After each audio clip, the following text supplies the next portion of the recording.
atheists, right? They say things like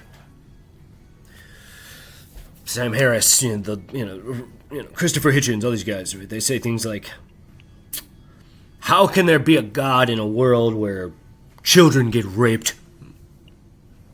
Things of this nature. Again, right? That's a level of understanding, right? That's a mouthpiece, right? And so, right, me, right? I could have been a movie star, right? But now, right?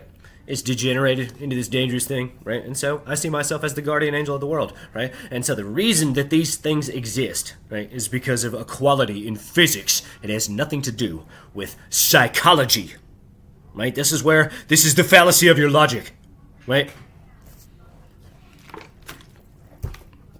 Thomas Pynchon, right? Wonderful novelist. I wrote him about reconciling with Quentin. Did he read it? I don't know. He's a wizard, But he has a book, right? It's called Inherent Vice, right? PTA adapted it. The term itself in his canon, right, is used at least once, 10 years prior to the publication of that novel, in Mason and Dixon. And so inherent vice is a quality, right? Inherent vice is an idea, right? That there is something within creation, right, that compels it to decay and die. Inherent vice. There's something inherent in creation, right, that corrupts, that degrades, right?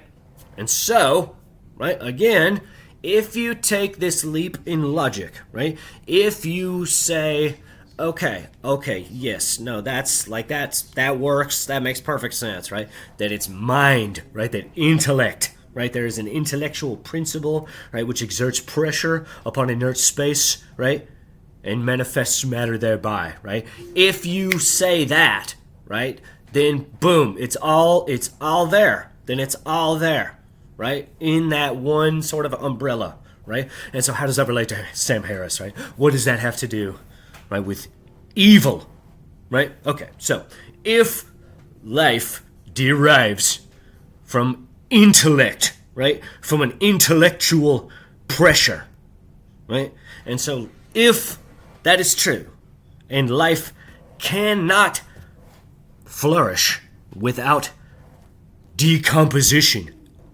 right? Again, right? If everything just grew perpetually, right? As Walter Russell espouses this in one of his books, the whole universe would be one giant static photon, right? That there would be no dynamics, right? So, okay, right? So we say mind permeates all, right?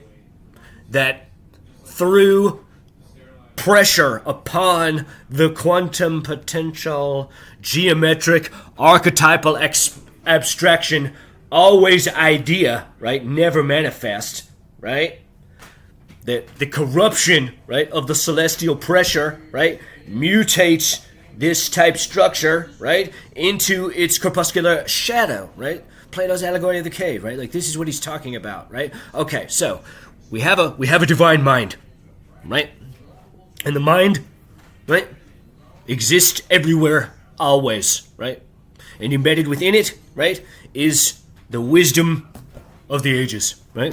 All things that can be known are already known, right?